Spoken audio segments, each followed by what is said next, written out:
নমস্কার, আমার নাম নেহা চক্রবর্তী। স্কিল দুনিয়া বিএফএসআই চ্যানেলের আরো একটি ভিডিওতে তোমাদের সবাইকে স্বাগত।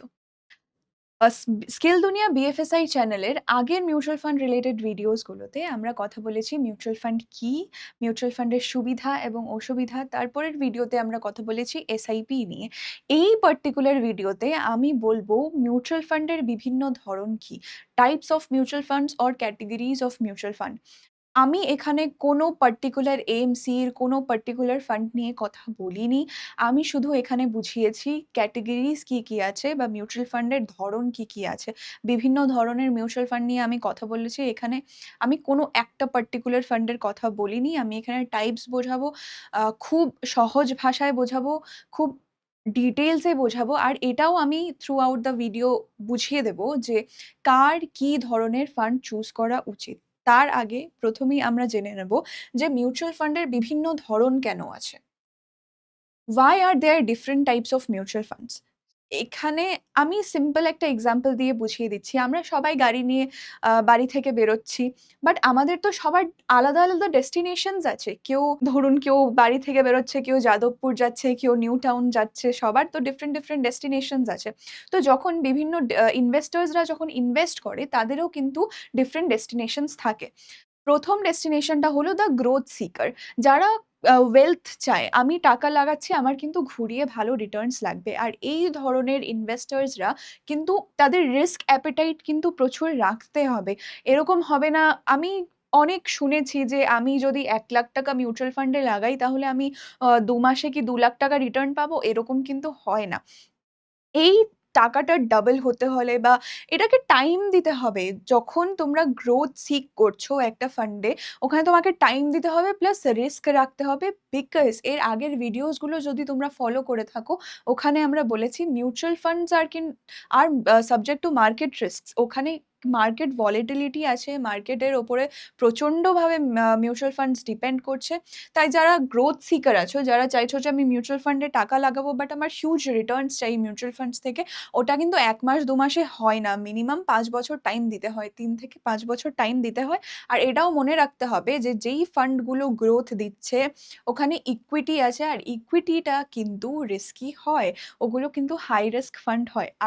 আর রিস্ক মিটিগেট হবে, রিস্কটা কম হবে যখন তুমি টাইম দেবে জিনিসটাকে। যখন তুমি অনেক দিনের জন্য টাকাটাকে রাখছো তখন তোমার রিস্কটা মিটিগেট হবে। তো ১ম ক্যাটেগরি হয়ে গেল দ্য গ্রোথ সিকার, তারপর আসছে হলো the protector. The second category of investors. ইনভেস্টরের ২য় ক্যাটেগরি হলো দ্য প্রোটেক্টর, যারা কিন্তু খুব একটা বেশি রিস্ক নিতে চাইছে না। যারা খুব ট্র্যাডিশনাল ইনভেস্টমেন্ট করে এসছে। ধরুন আম সবসময় এফডি অথবা আরডি করে এসছে। বাট তাদের এটা মনে হচ্ছে যে হ্যাঁ, এফডি আর আরডিতে কিন্তু খুব একটা বেশি আমি রিটার্ন পাচ্ছি না। প্লাস ওখান থেকে কিন্তু সিম্পল ইন্টারেস্ট দেয়। আরডি বা এফডিতে কিন্তু সিম্পল ইন্টারেস্ট দেয়। সিম্পল ইন্টারেস্ট বলতে এটা ধরে নাও যে আমি ৳১০০ লাগিয়েছি। আমি ৳১০০ র এফডি করেছি। এবার এফডিতে তারা কিন্তু ৬% রিটার্ন দিচ্ছে। ফর এক্সাম্পল ৬% রিটার্ন দিচ্ছে। আমি কিন্তু সেই ৳১০০ টার ৬% রিটার্নে কিন্তু আমি ৳৬ পাচ্ছি। আমার ৳১০৬ হচ্ছে এবং সেই ৳১০৬ সেই ৳৬ আমি যেটা অ্যামাউন্টটা ১ম বারে ইনভেস্ট করেছি, ওই রিটার্নটা যে আমি পেয়েছি ৬% এ ধরো আমি এফডি করেছি, সেই ৳৬ কিন্তু আমি প্রত্যেক বছর পেয়ে যাবো ইরিগার্ডিং অফ ইরেসপেক্টিভ অফ আমি কত বছর আ টাকাটা রাখছি। আমি যদি ১০ বছর টাকা রাখছি সে আমি ৬% করে প্রত্যেক বছর পেয়ে যাবো। আর আমি যদি ৫ বছর রাখছি তাহলে আমি ৬% করেই প্রত্যেক বছর পেয়ে যাবো।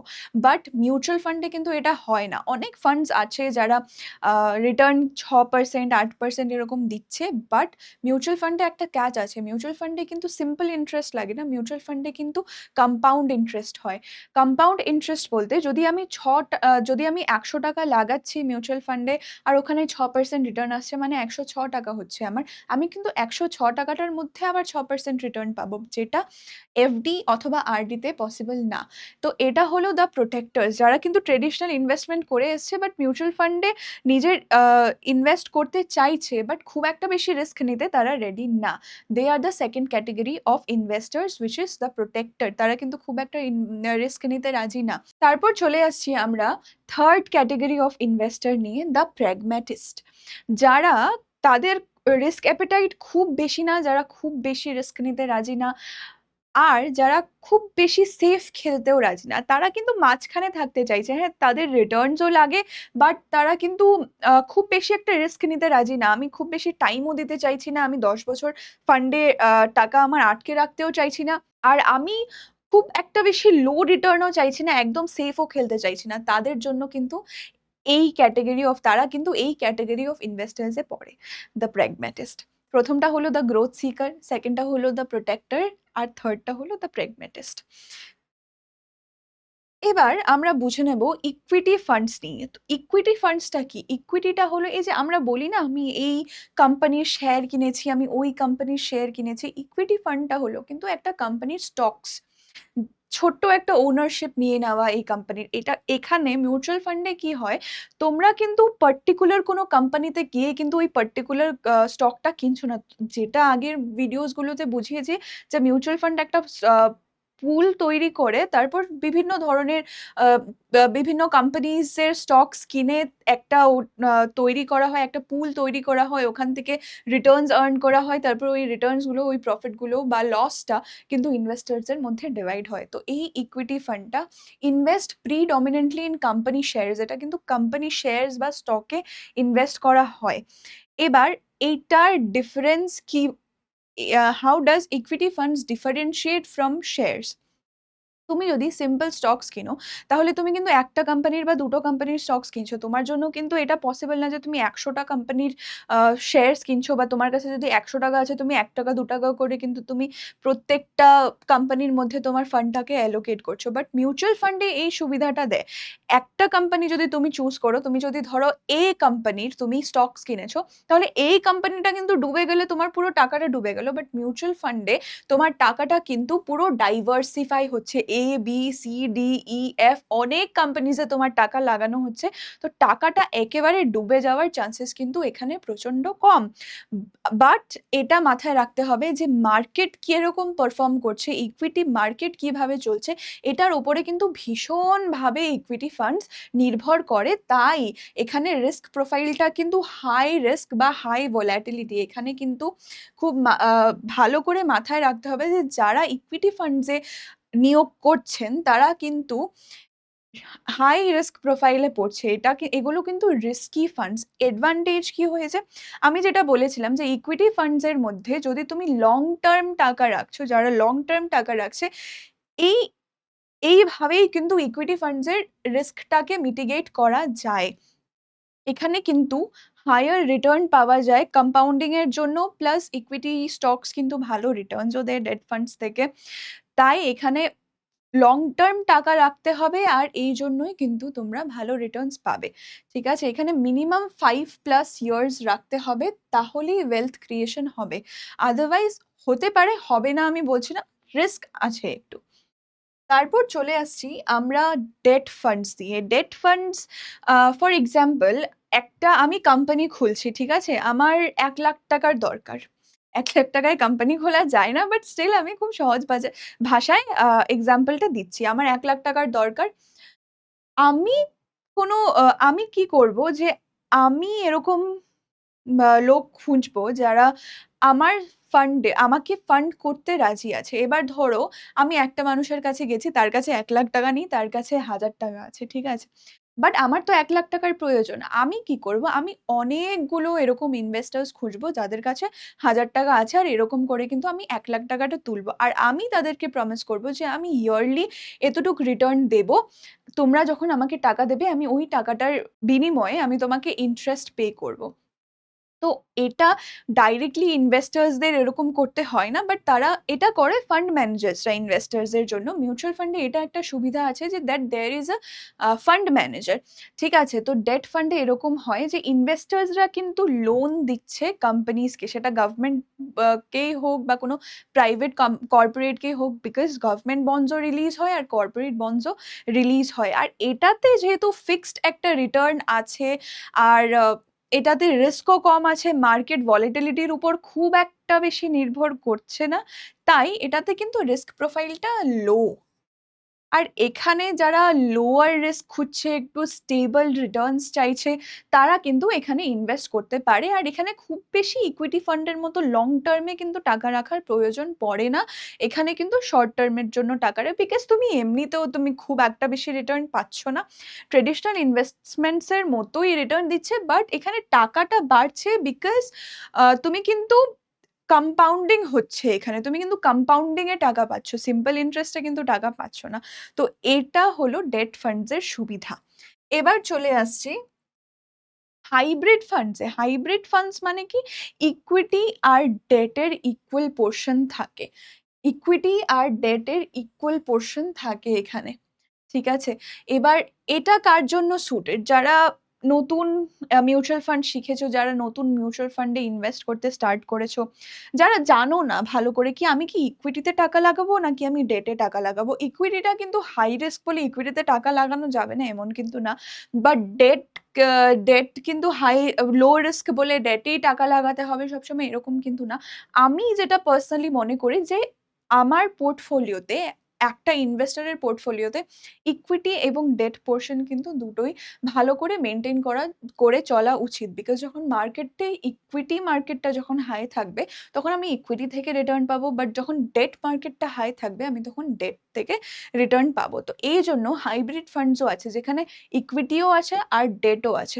যেটা যখন পারফর্ম করবে ওই মার্কেট ভলাটিলিটি বা ওই মার্কেট পারফরম্যান্স দেখে ইনভেস্টার্সরা কিন্তু রিটার্ন পায়। আর এইজন্য এটার নাম হলো hybrid, because there is a mix of both equity and debt. যারা বিগিনার্স আছো, তোমরা বুঝতে পারছো না তোমরা ইকুইটিতে ইনভেস্ট করবে বা ডেটে ইনভেস্ট করবে, তাদের জন্য কিন্তু এরকম ফান্ডস রয়েছে। আর এখানে রিস্ক প্রোফাইলটা ডেট ফান্ডস থেকে একটু বেশি হয়, বিকজ এখানে ইকুইটি পোর্শন আছে 100%, এটা ডেট নয়। তাই এখানে একটু রিস্ক প্রোফাইলটা বেশি আছে। ঠিক আছে? এখানে পিওর ইকুইটি থেকে কিন্তু লো রিস্ক পাওয়া যাচ্ছে। পিওর ইকুইটি থেকে লো রিস্ক আছে। বেটার গ্রোথ দেন পিওর ডেট। পিওর ডেট থেকে কিন্তু গ্রোথ আছে। তারপর এখানে ডাইভার্সিফিকেশন পাচ্ছ। ঠিক আছে? হাইব্রিড ফান্ডস গুলো কিন্তু একটা মিক্স হয় বিটুইন ইকুইটি অ্যান্ড ডেট। তারপর দেখে নেব আমরা ইন্ডেক্স ফান্ডস নিয়ে। ইন্ডেক্স ফান্ডস এর এক্সাম্পল দিতে হলে যে তুমি মনে করছো যে আমার ১০টা ফ্রুট চাই। ঠিক আছে? এবার তোমা তুমি তো তুমি একটু কনফিউজ হয়ে যাচ্ছ যে আমি ১০টা আমার ফান্ড চাই, তো আমি ১০টা আমার ফ্রুট চাই। তো আমি কোন ফ্রুটস গুলো পিক করব? এত অপশনস আছে এখানে, আমি কোন ফ্রুটস গুলো পিক করব, কোন ফ্রুটস গুলো আমার জন্য ভালো হবে, কোন ফ্রুটটা খুব টেস্টি হবে, খেতে ফ্রেশ হবে। তো তুমি আলাদা করে ১০টা ফান্ড চুজ না করে, তুমি একটা ১০টা ফ্রুট চুজ না করে তুমি একটা ফ্রুট স্যালাড নিয়ে নিচ্ছ। ঠিক আছে? ওখানে অলরেডি প্রি-কাট ফ্রুট আছে। তুমি জাস্ট স্যালাডটা নিচ্ছ আর খাচ্ছ। This is index funds. Index ফান্ডের মধ্যে কিন্তু অলরেডি একটা সেট অফ ফান্ডস থাকে, যেরকম নিফটি 50, এখানে অলরেডি কিন্তু ৫০টা স্টকস আছে। ফান্ড ম্যানেজার্সরা কি করে? নিজের খুব একটা বেশি মাথা লাগায় না। যেই সেট আছে নিফটি 50 তে যা স্টকস আছে, তারা কিন্তু ওই সবগুলো স্টকসই নিয়ে নিচ্ছে। নিয়ে ওখানের মধ্যে ফান্ড অ্যালোকেট করছে। তাই ইন্ডেক্স ফান্ডটার মধ্যে কিন্তু লো এক্সপেন্স রেশিও হয়। বিকজ ফান্ড ম্যানেজারকে কিন্তু নিজের মাথাটা খুব একটা বেশি লাগাতে হচ্ছে না, তাই না? তারা কিন্তু একদম ফ্রুট স্যালাড পেয়ে যাচ্ছে।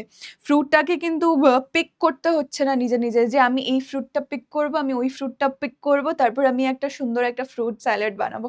এরকম কিন্তু না, তারা কিন্তু বানায়া ফ্রুট স্যালাড পাচ্ছে। আর এইজন্য তোমাদের ইনভেস্টার্সদের জন্য কিন্তু রিস্ক প্রোফাইলটা কম হয়। আর এখানে রিস্ক প্রোফাইলটা মডারেটলি হাই রিস্ক হয়। এখানে কিন্তু ইকুইটি ফান্ডের মতো খুব একটা বেশি হাই রিস্ক হয় না, আবার ডেট ফান্ডের মতো কিন্তু এটা খুব একটা বেশি লো রিস্কও হয় না। বিকজ এটা মাথায় রাখতে হবে, ইন্ডেক্স ফান্ড হলে কি হলো?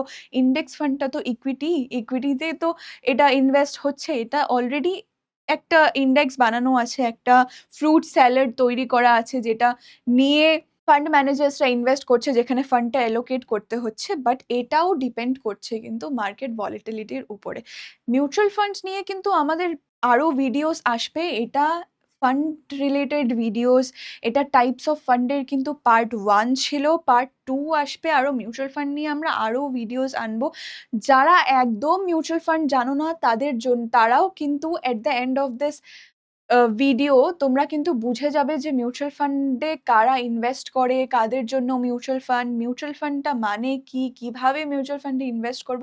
আর এগুলো সব শিখতে হলে সাবস্ক্রাইব করতে হবে স্কিল দুনিয়া বিএফএসআই চ্যানেলকে। একটা লাইক করতে হবে এবং একটা শেয়ার করতে হবে। তোমরা যারা মিউচুয়াল ফান্ড ভাবছো যে মিউচুয়াল ফান্ডে ইনভেস্ট করবে, তাদের জন্য কিন্তু এটাই রাইট সময়। আর তার আগে তোমরা আমাদের ভিডিওস দেখো, বুঝে নাও যে মিউচুয়াল ফান্ডটাতে কিভাবে তোমরা ইনভেস্ট করবে।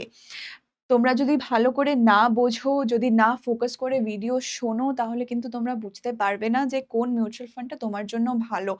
এবং নিজেকে একটু সেলফ ইন্ট্রোস্পেক্ট করো। তুমি নিজেকে জিজ্ঞেস করো যে তুমি কি রিস্ক নিতে রাজি? নাকি তুমি হাইব্রিড ফান্ডস এ তোমার ইনভেস্ট করতে রাজি, যে তুমি হ্যাঁ, একটু রিস্কও নেবে বাট তুমি খুব বেশি টাকা রাখবেও না, আর একদম হাই রিস্কেও তুমি যাবে না। তো এগুলো সব জানতে হলে সাবস্ক্রাইব করতে হবে স্কিল দুনিয়া বিএফএসআই চ্যানেলকে। আমরা আরো ভিডিওস নিয়ে আসবো। So stay tuned and thank you so much for being throughout the video.